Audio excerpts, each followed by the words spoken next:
살아계신 아버지 하나님, 저희가 주님의 말씀을 함께 읽고 나누려고 하오니 주의 말씀을 우리에게 주시고 주의 말씀을 우리에게 풀어주시고 주의 말씀이 이해되게 하시고 주의 말씀이 우리 마음 깊은 곳에 믿어지는 그러한 시간 될 수 있도록 도와주시옵소서. 사람을 기대하지도 않고 사람의 말을 기대하지도 않습니다. 주의 말씀을 기대하고 주님을 기대하오니 주님께서 나타나 주시어서 주의 말씀으로 말미암아 우리가 함께 은혜를 받아 누리는 그러한 시간 될 수 있도록 도와주시옵소서. 주님을 기대하며 주님께 감사드리며 예수님의 이름으로 기도하였사옵나이다. 아멘. 큰 소리로 말하죠. 하나님은 살아계시다. 하나님은 나를 알고 계신다. 아멘. 오늘 말씀의 제목이 영적 관성력이라고 되어 있어요. 관성력이라고 하는 것은 뭐지요? 모든 움직이는 물체는 원래 나아가는 방향으로 계속 나아가려고 하는 힘이 있다, 성질이 있다. 그걸 관성이라고 말하지요. 그 힘을 관성력이라고 하지요. 그래서 우리가 버스가 굴러가면은 버스를 잡겠다고 손으로 밀면 그게 잡힙니까? 안 잡힙니까? 안 잡히지. 큰일 나지요. 움직이는 버스 잡으려고 이렇게 하면은 아무리 이게 무슨 누가 페달을 밟고 있는 게 아니고 저절로 언덕을 굴러 내려가는 걸 하더라도 버스 잡겠다고 하면은 그게 깔려서 사고 나지요. 그 이유가 뭐예요? 관성력 때문에 그렇지요. 모든 물체는 진행하는 힘이 있기 때문에 그런 것을 우리가 기억을 해야 될 줄 믿습니다. 제가 손가락이 두 개가 이렇게 이쪽 아시는 분들 아시지만 왼쪽 손가락 두 개가 이게 부서져 있어요. 붙어 있기는 붙어 있는데 똑바로 붙어 있지는 않죠. 그래서 가끔 이제 좀 힘들기도 하는데 두 손가락 두 개가 두 마디가 바스라졌거든요. 아시는 분들은 아시죠? 제가 여러 번 이야기해서 예수원에서 이제 일할 때에 예수원에서 살 때에 그 옛날에 20몇 살 때 20대 후반에 일하다가 성질내면서 일을 한 적이 있어요. 청년들이요, 성질내지 마시기 바랍니다. 성질내면서 왜냐하면 함께 일하던 형제들이 말을 너무 안 듣는 거예요. 더더구나 그 안에는 신학생이 3명인가 있었고 그러는데 얼마나 속을 썩인지 화가 나가지고 일 안 하려면 하지 마. 내가 혼자 일하면 되지. 화가 나가지고 그분들은 그랬어요. 씩씩대고서 혼자서 나가서 일을 했거든요. 그런데도 내가 화를 내면서 혼자서 일을 하니까 제 마음속에 어떤 생각이 지나가더라고요. 무슨 생각이 지나가냐면 참 희한하죠. 이렇게 일하면 다치지 이런 생각이 지나가요. 그거 참 정말이에요. 이건 정말 주님이 주신 생각이었던 것 같아요. 이렇게 일하면 다치지 이게 지나가는데 한 번이 아니고 몇 번 지나가더라고요. 이렇게 일하면 다치지 이렇게 지나가는데요. 근데도 아무도 일한다는 사람이 없으니까 안 나오려면 나 혼자 일하고 말지. 거기는 이제 주로 몸을 쓰면서 일을 많이 했는데 그 경사가 이렇게 세요. 경사가 45도 이래요. 워낙 강원도고 태백산맥 주 등뼈이기 때문에 경사지가 워낙 가파릅니다. 평지가 없어요. 가서 보시면 아시겠지만 저기 딴 얘기긴 하지만 그 동네 사람들 참 희한합니다. 우리가 보기에는 도저히 농사를 지을 수 없는 땅이에요. 땅 파면은 흙은 별로 없고요. 다 바스락바스락 돌이거든요. 거기다 배추를 심어요. 그리고 배추가 거기 자라요. 물어봤어요. 아니 돌밭에 어떻게 배추가 자랍니까? 그분들이 뭐라고 말하는 줄 아세요? 알아맞히고 500원 제가 드릴게요. 그분들이 뭐라고 말하는 줄 아세요? 우리 전라도 사람 보기에는 진짜 농사 지을 땅이 아니에요. 근데 거기다가 배추를 심어요. 자라요.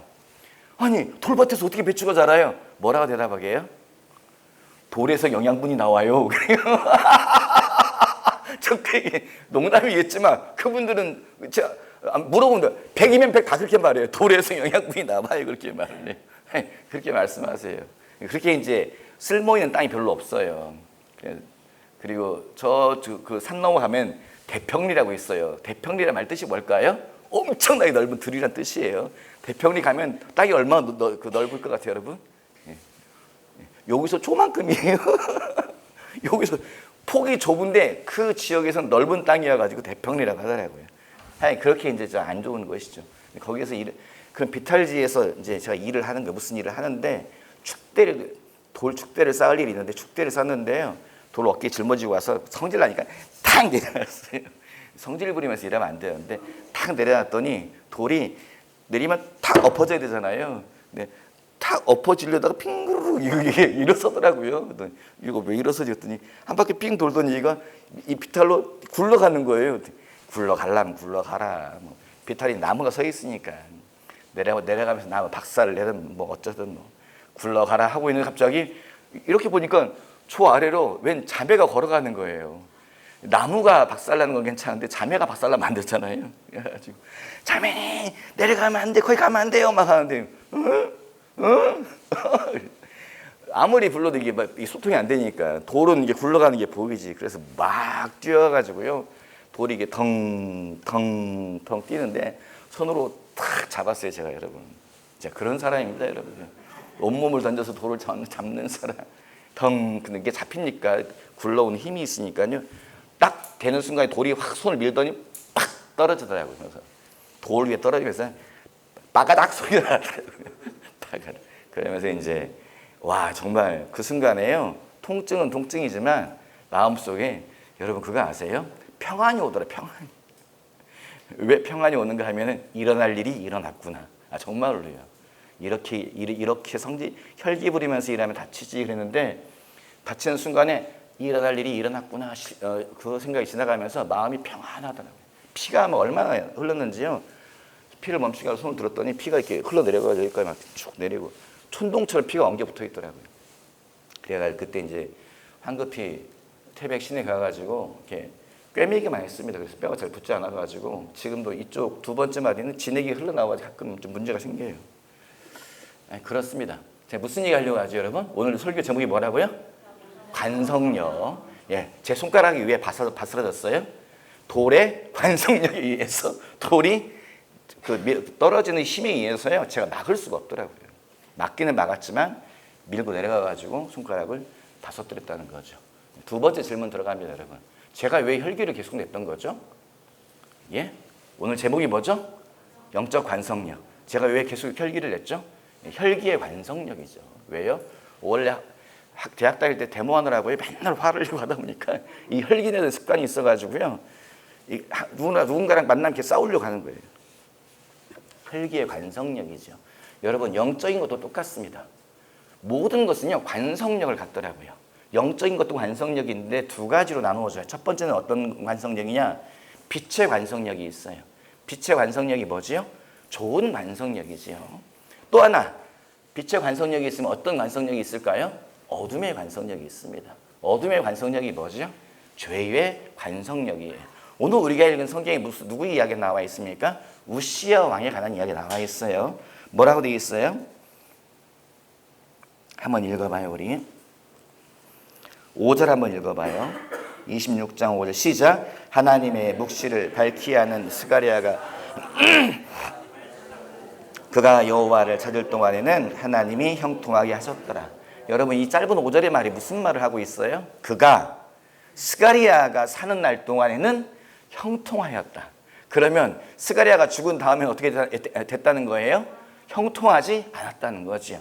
왜 형통하지 않았다는 거예요? 그 사람 속에 뭐가 있다는 거예요? 그 사람 속에도요 죄의 관성력이 있다는 거예요. 여러분 모든 사람은요 원래의 자리를 자꾸 돌아가려고 합니다. 우리가 예수 믿다 보면 참 가슴 아픈 일들을 많이 겪게 돼요. 어떤 일을 겪게 돼요? 교회에 와가지고 주님을 만난 사람이 있어요. 처음 교회 오자마자 큰 은혜를 받은 사람이 있어요. 교회에 오자마자 성령을 받은 사람이 있어요. 떼굴떼굴 구르면서 회개를 합니다. 그리고 성령 받아가지고 은사 나타나기도 해요. 아니 교회 온 지 얼마 되지도 않았는데 갑자기 이 사람이 방언을 하기도 하고 이 사람이 입신 들어갔다고 하기도 하고 그래서 그때마다 왜 저런 일이 있는 거야? 이런 질투심이 일어날 정도로 크게 주님을 강력하게 만나는 사람들이 있어요. 모든 교회가 깜짝 놀랐죠. 어떻게 저런 일이 있지? 어떻게 사람이 저렇게 바뀌지? 한 달 뒤에 보니까 두 달 뒤에 보니까 그 사람이 어떻게 살아요? 원래대로 돌아갔어요. 원래의 삶을 살아요. 죄의 삶을 살아요. 과거의 삶을 살아요. 어둠의 길을 걸어가요. 왜 그럴까요? 왜 그럴까요? 오늘 읽은 우리의 본문의 이야기지요. 오늘 설교의 제목이지요. 뭡니까? 영적 관성력입니다. 그 사람 속에 뭐가 남아있어요? 죄의 관성력이 남아있는 거예요. 사람은요 끊임없이 자기 자리로 돌아가려고 그래요. 사람은 본래 어떤 존재지요? 사람은 본래 죄의 사람이에요. 사람은 본래 죄 속에서 태어나서 죄를 짓고 살다가 죄를 따라 죽습니다. 그래서 우리가 주님을 만나더라도요 우리 속에서 계속 뭐가 움직여요? 죄의 간섭력이 우리를 이렇게 끌고 가려고 그래요. 옛 삶으로, 거짓된 삶으로, 죄의 삶으로 우리를 끌고 가려고 합니다. 그래서 주님이 만든 시스템이 있더라고요. 하나님이 뭘 만들었을까요? 오늘 우리가 읽은 본문에 나와 있어요. 왕 옆에 두 종류의 사람이 있습니다. 누가 있죠? 하나님이 왕으로 하여금 죄의 관성력에 끌려가지 못하도록 두 종류의 사람을 딱 붙여놨어요. 누굴 붙여놓습니까? 첫 번째는 선지자를 붙여놔요. 스가랴 선지자가 살아있는 동안에 그가 형통하였다. 하나님의 음성을 계속 선지자가 들려줘요. 두 번째 종류의 사람이 있어요. 누가 있죠? 제사장이 그에게 붙어 있습니다. 그래서 뭐예요? 왕이 죄를 지을 때마다 제사장에게 찾아가서 번제를 드려서 죄를 계속 씻김받는 거예요. 여러분, 하나님께서요 시스템을 만들어 놨더라고요. 그리고 그 시스템에 의해서 사람이 죄를 멀리하도록. 또 하나, 하나님이 시스템 속에 누구를 심어놨더라고요. 뭘 심어놔요? 사람을 심어놔요. 하나님의 사람들을 심어놔요. 그래서 그 사람으로 하여금 하나님의 음성을 듣게 해요. 여러분, 우리가 모여 있는 것이요 우연이 아닌 것을 기억하시기 바라요. 하나님이 왜 교회라고 하는 공동체를 만들었을까요? 교회 집에서 예배드리면 되지. TV 틀면은 은혜로운 설교 많이 나오는데. 맞습니다. 맞아요. 그런데 하나님이 왜 그렇다면 굳이 2000년 전에 예수님을 통해서 텔레비전 만들어서 각 집집마다 보급하면 되잖아요. 주님은 그렇게 하지 않고 교회를 만드세요. 교회 공동체를 만드세요. 그리고 모여서 함께 예배드리고 함께 사랑을 나누고 함께 신앙생활을 하게 하세요. 그 이유가 뭐겠어요? 우리 모두가 서로가 서로에게 필요한 존재로 주님이 우리를 불러 모은 것을 여러분 기억하시기 바라요. 사람은 절대 혼자 설 수 없습니다. 그게 성경의 이야기예요. 사람은 절대 혼자서 자기 인생을 감당할 수가 없어요. 그게 바로 어디에 나와 있는 이야기죠? 창세기 1장에 나와 있는 이야기예요. 하나님이 아담을 보고 뭐라 그래요? 보기에 아름답다. 내가 잘 만들었다. 처음엔 그렇게 말씀하세요. 하나님이 아담을 만드시고요. 우리의 모양을 따라서 우리가 잘 만들었다라고 말을 했어요. 그런데 하나님이 그 다음 두 번째 말씀하시잖아요. 뭐라고 말씀하세요? 사람이 독처하는 것이 좋지 않으니. 사람이 혼자 살아가는 것이 좋지 않으니 내가 저를 돕는 배필을 내가 저에게 만들 것이다 라고 말씀하시면서 한 사람을 만들잖아요. 그게 누구지요? 하와를 만들어서 아담과 함께 살아가게 해요. 여러분, 그 이야기가 적용되는 것이 가정이고요. 그 이야기가 적용되는 것이 교회인 것을 여러분 기억하시기 바라요. 김교노 목사가 여러분 이 교회를 혼자 감당할 수 없다는 것은 누가 알아요? 제가 압니다. 누가 알아요? 여러분이 알죠. 누가 알아요? 전향락 간사님이 잘 아세요. 누가 알아요? 주님이 아셔요. 여러분이 혼자 신앙생활 절대 못합니다. 여러분에게 누가 필요해요? 제가 필요해요, 여러분. 여러분 표정을 봤더니 좀 안 믿는 것 같긴 하지만 여러분 이 성경의 원리가 그렇습니다. 성경의 원리가요. 여러분의 신앙생활을 위해서는요 목사가 필요합니다. 여러분의 신앙생활을 위해서 장로가 필요하고 권사님이 필요하고 집사님이 필요한 거예요. 우리 옆에 한번 뚫레뚫레 한번 쳐다봐요. 이렇게 한번 쳐다보세요.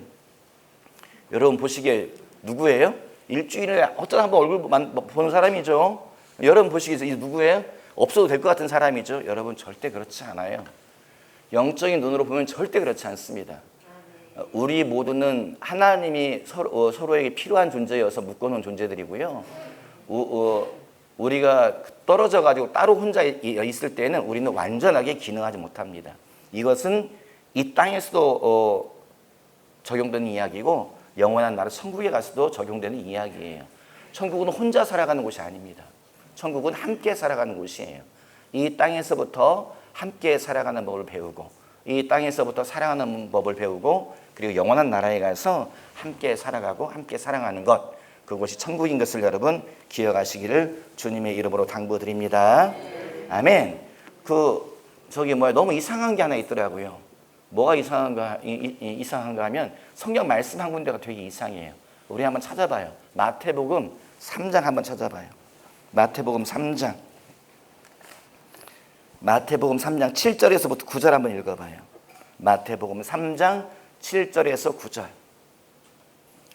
같이 읽어봐요. 시작. 요한이 많은 바리새인들과 사두개인들이 세례 베푼 데로 오는 것을 보고 이르되 독사의 자식들아 누가 너희를 가르쳐 임박한 진노를 피하라 하더냐.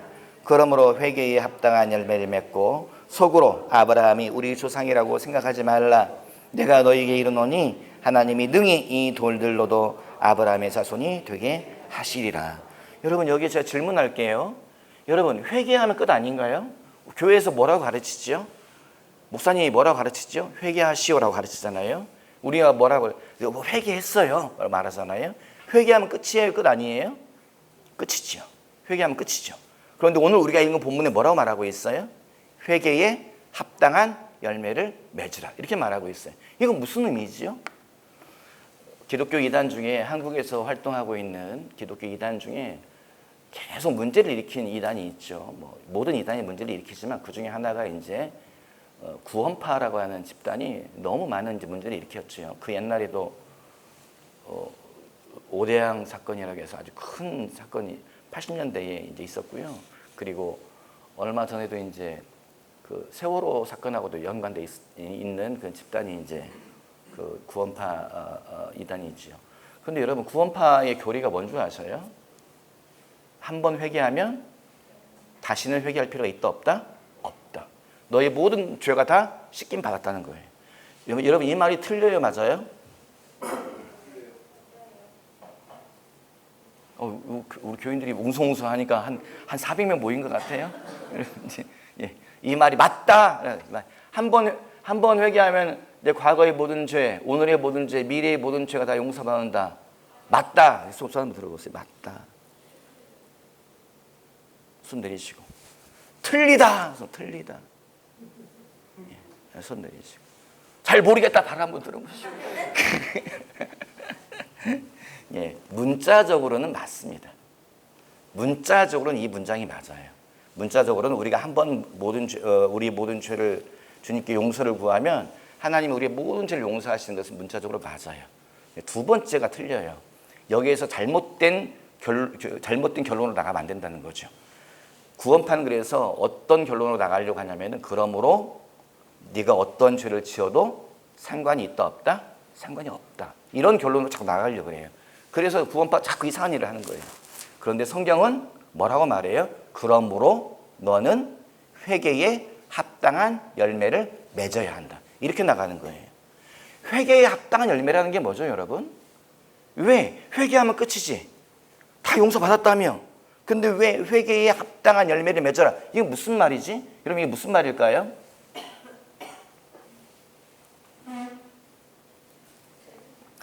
제가 질문을 자꾸 하니까 설교가 너무 쉬운 것 같아요. 안 그러면 제가 계속 말을 해야 되는데 여러분이 머뭇머뭇하니까 여러분을 관찰하는 재미도 있고 너무 좋은 것 같습니다. 예, 회개에 합당한 열매를 맺어라. 이 말의 의미는 뭘까요? 죄라고 하는 것은 영적인 쓰레기와 비슷합니다. 여러분 이걸 잘 기억해 주시기 바라요. 죄라고 하는 것은 영적인 쓰레기 같은 거예요. 우리가 죄를 지으면 우리 속이 다 더럽혀져 있어요. 쓰레기가 있어요. 음식물 찌꺼기가. 먹다 남은 사과가, 먹다 집어던진 말라비틀어진 빵 쪼가리가 우리 속에 막 있어요. 여러분 음식 찌꺼기가 있으면 거기에 뭐가 끓죠? 파리가 끓습니다. 바퀴벌레가 끓습니다. 뭐가 모여들죠? 쥐떼가 모여들기 시작해요. 여러분 영적인 죄를 짓기 시작하나요? 우리가 죄를 짓는다고 하는 것은요, 영적인 쓰레기를 우리 속에 막 채워넣는 거예요. 그러면 뭐가 꼬여들기 시작해요? 악한 영이 막 들어오기 시작해요. 악한 영이 들어와서 뭐예요? 여기 먹을 게 많구나. 그리고서 안 가요. 왜요? 먹을 게 많은데 왜 가겠어요? 계속 앉아 있어요. 그래서 거기에서 자리를 잡고 살아요. 자리를 잡고 살다 보면은 그 사람에게 문제가 생기기 시작해요. 그 사람의 건강에 문제가 생기고, 재정에 문제가 생기고, 가정에 문제가 생기고, 문제가 막 생기기 시작해요. 그 사람이 회개를 해요. 회개한다는 게 뭐죠, 여러분? 쓰레기를 다 청소하는 거예요. 싹 치워버리는 거예요. 쓰레기를 다 치워버렸어요. 쓰레기를 치우면 악한 영이 떠납니까? 안 떠납니까, 여러분? 예, 아멘. 떠난다, 손 들어. 떠난다. 아멘. 손 내시고. 안 떠난다, 손 들어. 또 세 번째, 모르겠다. 발 들어보세요. 발은. 예. 쓰레기를 다 치워버리면 안 떠납니다. 왜 안 떠나는가? 악한 영이 왜 안 떠나는가 하면 뭐라고 말하는가 하면 여긴 내 집이야 그래요. 여긴 내 집이야. 내가 어딜 가? 내가 여기 얼마 동안 오랫동안 살았는데 나는 권리금 줘야 떠나? 안 가요. 머물러 있어요. 그러면 무슨 일이 생기는가? 계속 버티고 있어, 악한 영이요. 버티고 있으면서 그 사람 속에서 계속 기다려요. 뭘 기다려요? 쓰레기를 넣어주길 기다려요. 이 사람이 또 같은 죄를 저지르길 기다려요. 이 사람이 또 음란 죄를 저지르길 기다리고, 사람을 기만하는 죄를 저지르길 기다리고, 이 사람이 교만하기를 기다리고, 이 사람이 거짓말하기를 기다리고, 계속 기다리고 있어요. 계속 기다리고 있는데 이 사람이 끝까지 죄를 안 짓네? 그러면 무슨 짓을 저지르느냐? 이 사람을 격동시키기 시작해요. 이 사람의 마음을. 처음 듣는 얘기 같으세요, 여러분? 우리 모두가 똑같은 과정을 겪습니다. 우리가 회개하고 나잖아요. 우리 속에서요, 막 올라와요. 뭐가 올라와요? 옛날처럼 살고 싶은 욕구가 올라와요. 그냥 옛 방식대로, 원래 살던 방식대로 거짓말하면서, 죄 지으면서, 남들처럼 교만하게 화내면서, 남 속이면서 그게 막 올라와요. 막. 왜? 사람들이요, 날 이상하게 쳐다보는 것 같아요. 사람들이요, 날 무시하는 것 같아요. 나만 바보같이 사는 것 같아요. 내 속에도 자꾸 손해보는 것 같은 느낌이 들어요. 그래서 내 속에서 옛날처럼 살고 싶은 마음이 올라와요. 그걸 누가 끌어올리게 하는가? 악한 영이 계속 끌어올립니다, 우리를. 그리고 뭐 해요? 사람이 굴복하지요. 어떻게 굴복해요? 이번만. 딱 한 번만. 다음부터 정직하게 살면 되지. 다음부터 깨끗하게 살면 되지. 다음부터 주님 뜻대로 살면 되지. 이번만 하고 죄를 딱 삼켜요. 그리고 나면 어떻게 됩니까? 여러분, 죄의 길로 막 달려가기 시작해요. 그 죄를 딱 짓고 나면은 속에서 악한 영이 웃어요. 뭐라 그래요? 야, 너무 오래 기다렸다. 악한 내가 너무 오래 기다렸어. 그럼 그렇지. 넌 내 사람이지. 원래대로 살아. 원래대로 살아. 그리고서 우리로 하여금 죄의 관성대로 나가게 합니다.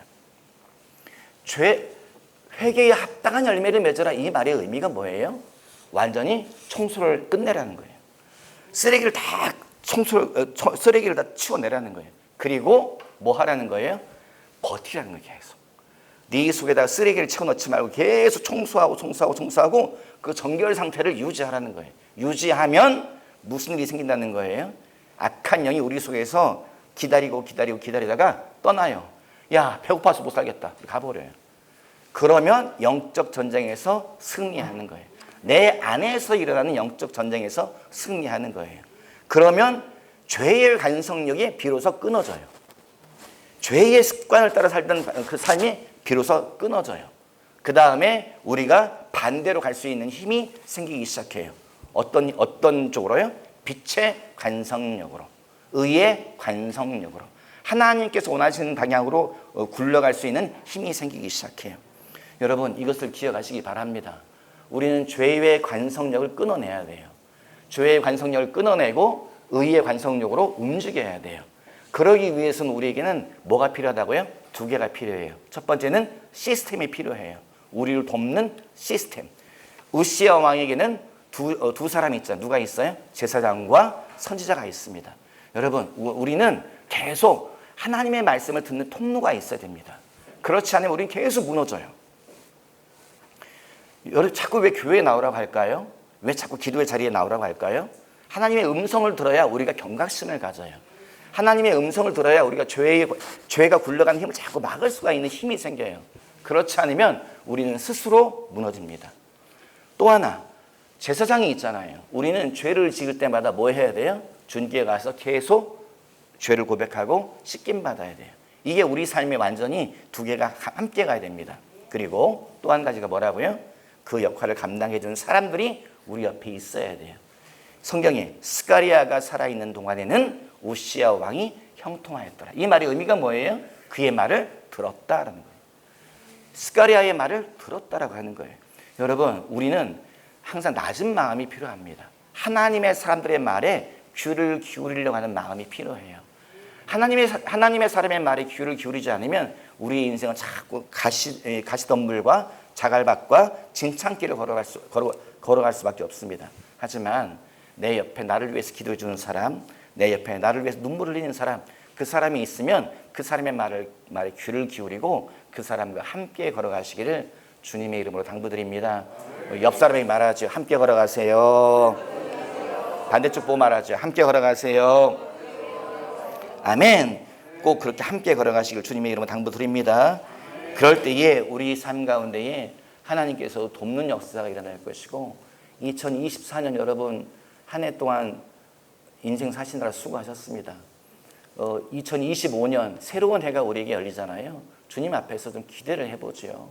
하나님께서 뭔가 큰 일을 행하시리라 믿습니다. 좀 딴 얘기긴 한데 여기 올라와서 앉아서 잠깐 묵상하는데 뭐가 보이네요. 뭐가 보이는 거 했더니 처음 보는 게 보여요.